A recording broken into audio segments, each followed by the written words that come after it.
আসসালামু আলাইকুম। আশা করি সবাই ভালো আছেন। আজকে আমাদের ওয়েব ডিজাইন বেসিক কোর্সের দ্বিতীয় ক্লাস বা দ্বিতীয় সেশন হতে যাচ্ছে। তো আজকে গত ক্লাসে আমরা শিখেছিলাম কিভাবে একটি HTML ফাইল ক্রিয়েট করে আমরা টাইটেল লিখতে পারি এবং ওয়েব ডিজাইন কি, ওয়েব ডিজাইন সম্পর্কে ডিটেলস। আজকে আমরা HTML এর ট্যাগ এবং সেটা নিয়ে বিস্তারিত আলাপ আলোচনা করব।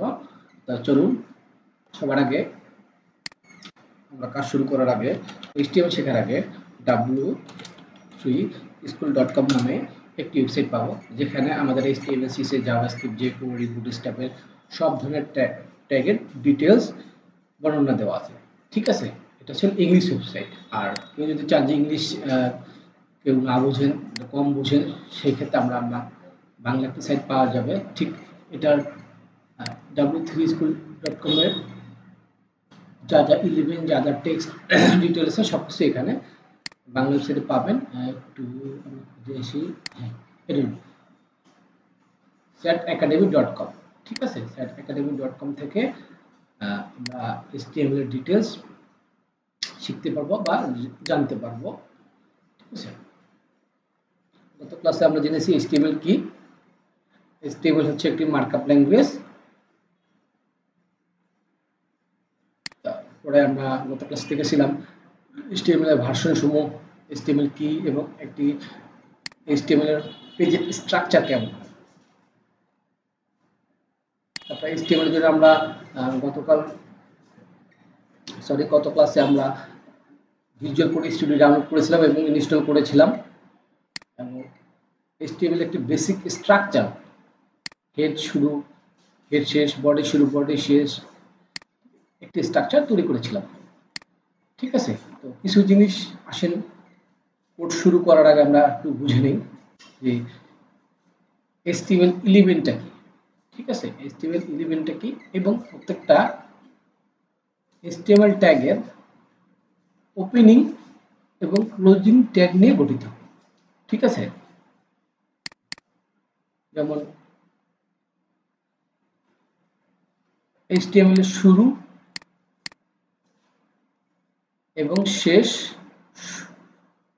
ট্যাগে একটি স্ল্যাশ দেওয়া আছে এবং শুরু শেষে কিন্তু কোনো স্ল্যাশ দেওয়া নেই।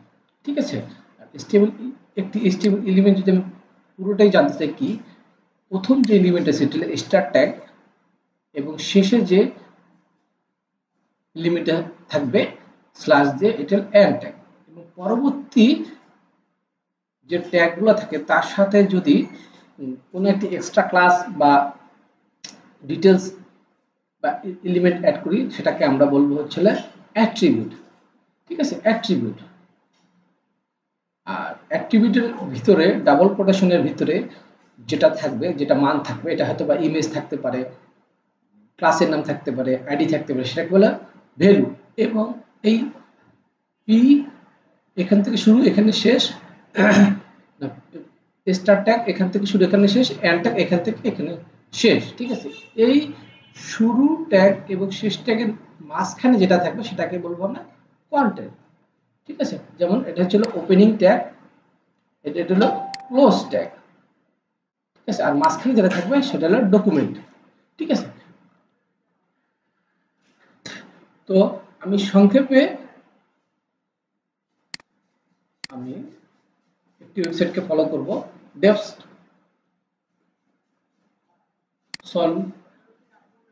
সংকেত একটি ওয়েবসাইট আছে। এই ওয়েবসাইটে আমাদের মূলত বাঙালি ভাই ব্রাদাররা ওনারা এটা তৈরি করেছে। এখানে আমি সার্চ দেব HTML। ঠিক আছে, আমরা এখানে HTML সার্চ দেওয়ার পরে এখানে যে সকল HTML ব্যবহার করেছে খুব সুন্দরভাবে বাংলাতে, তো এখান থেকে আমরা ডিটেলস জানতে পারবো। ঠিক আছে, তো আসুন আগে আমরা HTML ফোল্ডার ক্রিয়েট করি। ঠিক আছে, তো আমরা ডেস্কটপে যাই, যাওয়ার পরে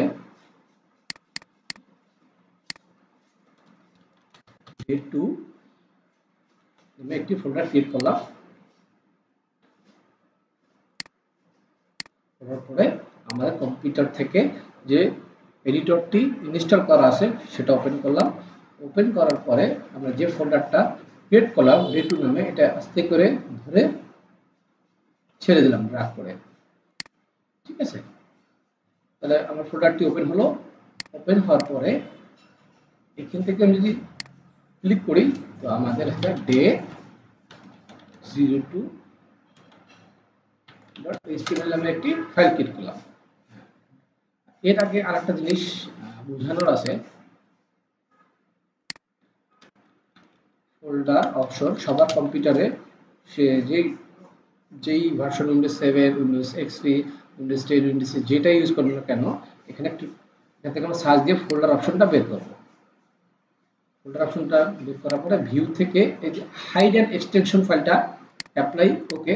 সবার কম্পিউটারে যারা ওপিজি নিয়ে প্রিভিয়াসলি কাজ করেন নাই, তো সবার প্রোফাইলে যে ডট লাস্টে এক্সটেনশনটা থাকবে না, সেটা কি ফাইল। ধরুন এখন যদি আমি একটা ফাইল ক্রিয়েট করি সিম্পলি test.html, কি হলো, এটা কিন্তু html ফাইল হলো না, যার শুধু একটা টেক্সট ফাইল হলো। ঠিক আছে, কেন হলো, কারণ এখানে একটা লাস্টে একটি এক্সটেনশন হাইড করা আছে। ঠিক আছে, তো এই হাইডটাকে আমাদের উঠাই দিতে হবে। তো এই জন্য আমরা সার্চ করব ফাইল এক্সপ্লোরার ফোল্ডার অপশন, তারপরে এখান থেকে ভিউ, এই যে hide and extension for type, এটা ক্লিক করে এটা উঠাই দিতে হবে। তারপরে অ্যাপ্লাই ওকে। দেখেন লাস্টে কিন্তু .txt-টা হাইড ছিল, তাই আমাদের কিন্তু .html ফাইলটা ক্রিয়েট হয়নি। সেই ক্ষেত্রে এটা করার আগে অবশ্যই ফোল্ডার অপশন থেকে উঠায় নিতে হবে হাইড অ্যান্ড এক্সটেনশনটা, নাহলে কিন্তু html ফাইল ক্রিয়েট করবে না, html রানও করবে না। ঠিক আছে, তাহলে আসেন আমরা গত ক্লাসে যেটা ছিল বেসিক যে স্ট্রাকচারটা আমরা করেছিলাম, সবার আগে একটা ডকুমেন্ট টাইপ নেব। আমরা যে টাইপটা কাজ করতে সেটা কি টাইপের ডকুমেন্ট, এটা হলো html টাইপের ডকুমেন্ট। তারপর কি html শুরু ট্যাগ এবং শেষ ট্যাগ, তারপর ট্যাগ এন্টার প্রেস করব। তারপর কি আছে, প্রথমে হচ্ছে হেড ট্যাগ, তারপর ট্যাগ এন্টার প্রেস করব। তারপরে ছিল বডি শুরু এবং বডি শেষ। ঠিক আছে, বডি ট্যাগ। ঠিক আছে, এখন তাহলে এটা আমি সেভ করব। সেভ করে যদি আমি রান করি, এখানে কিন্তু কোনো কিছু আসতেছে না। ঠিক আছে, তো আমরা হেডের ভিতরে কি ইউজ করব, টাইটেল ট্যাগ। এই পেজটা কি নাম, এই পেজটা কি নাম, যেমন ডে 2। সেভ করব। সেভ করে যদি আমরা একটু দেখি, লক্ষ্য করে দেখছেন যে ডে 2 নামে একটি টাইটেল ক্রিয়েট হয়ে গেছে। এখন আমরা আস্তে আস্তে সব HTML ট্যাগগুলো সম্পর্কে জানতে পারবো। HTML জানার জন্য আমরা এই ওয়েবসাইট থেকে ফলো করব, ডিটেইলসটা ফলো করব, কারণ এখানে খুব সুন্দরভাবে বাংলা লেখা আছে। তো আমরা দেখি ফার্স্টে HTML ডকুমেন্ট তৈরি করা। তো HTML শুরু শেষ আমরা এটা জানি, এটা কিভাবে করতে হয়। টাইটেল, অন্যান্য তথ্য, হেড, এটাও জানতে হয়, এটাও আমরা করেছি। হেড শুরু হেড শেষ করেছি। আমি আর একটু মিনিমাইজ করে নিই এখান থেকে আর একটু বোঝার স্বার্থে।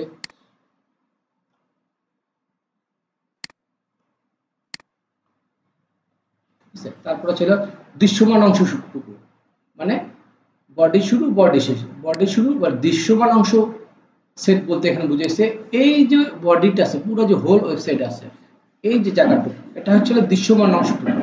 অর্থাৎ আমরা বডিতে যা দেব এখানে তা শো করবে। ঠিক আছে, তারপরে আমরা আসি এখানে।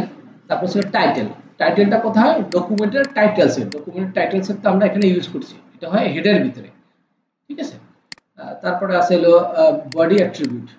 তা আমরা দেখি সাধারণ ট্যাগ, তারপরে ছিল বডি অ্যাট্রিবিউট। বডি অ্যাট্রিবিউটের ভিতরে অনেক কিছুই আছে, এটা আমরা এখন স্কিপ করে যাব। তারপর হচ্ছে লেখার ট্যাগ। লেখার ট্যাগের ভিতরে আছে ফরম্যাট লেখা, হেডলাইন, বোল্ড লেখা। এই শুধু এই হেডের ভিতরে কি হবে, আমাদের টাইটেল হবে, এবার বাদ বাকি যত আছে ট্যাগ এলিমেন্ট সবকিছু কি হবে, বডির ভিতরে হবে। তাহলে ফরম্যাটিং ট্যাগ কিভাবে লিখতে হয়, ফরম্যাটিং ট্যাগ লেখার জন্য PRE, প্রি দিয়ে শুরু এবং প্রি দিয়ে শেষ। আমি তো লিখি this is a formatted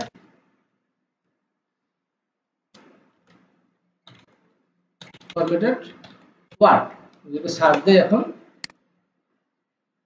this is the formatted word, লেখাটা কিন্তু স্টাইল একটু অন্যরকম ভাবে এসেছে। ঠিক আছে, আমি যদি একটা ইনস্পেক্ট করি দেখব কি আছে এখানে।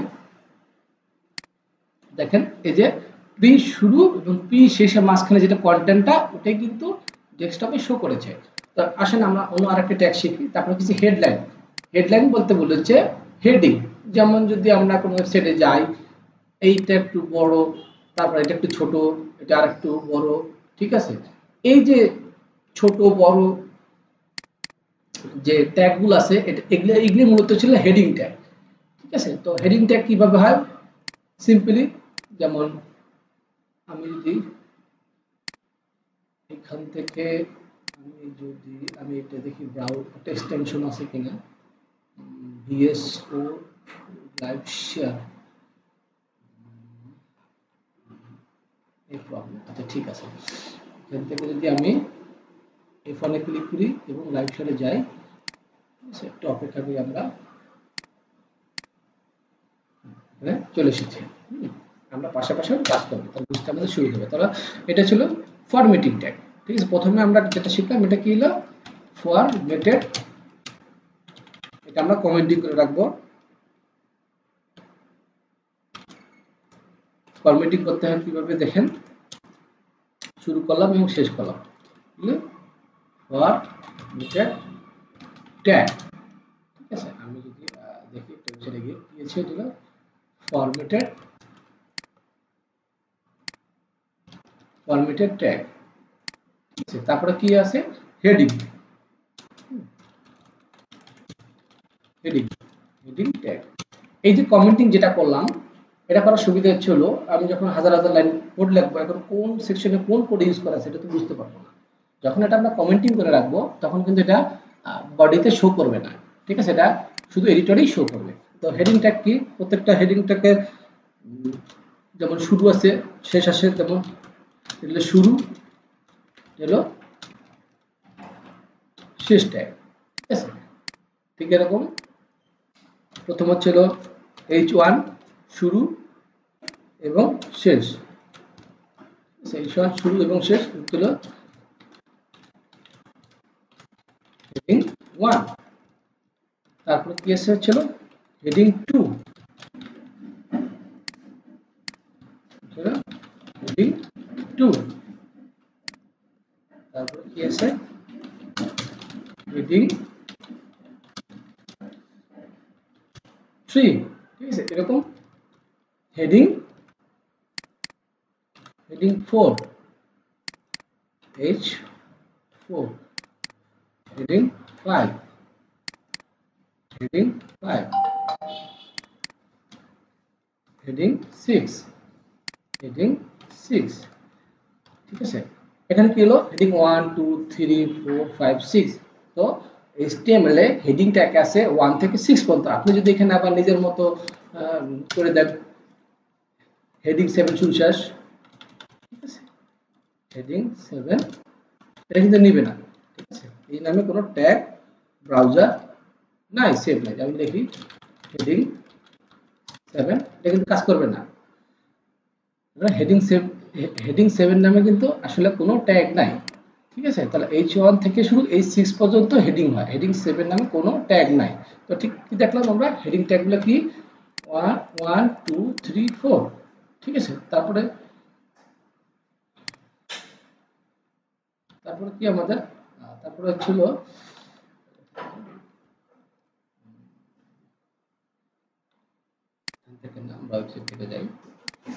তারপরে ছিল বোল্ড লেখা। আমরা শিখলাম হেডিং, তারপরে বোল্ড লেখা কিভাবে বোল্ড করা হয়। যেমন সিম্পলি আমি যদি লেখা বোল্ড করতে যাই, একটা H2 নামে একটা ট্যাগ নিলাম, ধরেন বোল্ড ট্যাগ। ঠিক আছে, এখন আমি চাচ্ছি লেখাটাকে বোল্ড করতে। ঠিক আছে, লেখাটাকে বোল্ড করতে হলে কি ট্যাগ ইউজ করতে হবে, বি শুরু এবং বি শেষ। তো আমরা এখানে দিলাম বি শুরু এবং বি শেষ, সেভ দিলাম। কি হলো, লেখাটা কিন্তু একটু বোল্ড হলো। এটা এখানে ঠিক মতো বোঝা যাচ্ছে না। আমরা যদি ব্রাউজার থেকে দেখি, ডিলিট দেখি কাজ করে কিনা। বি শুরু বি শেষ, এখানে এখানে কাজ করছে। হ্যাঁ, তারপরে কি আছে, ইটালিক ট্যাগ।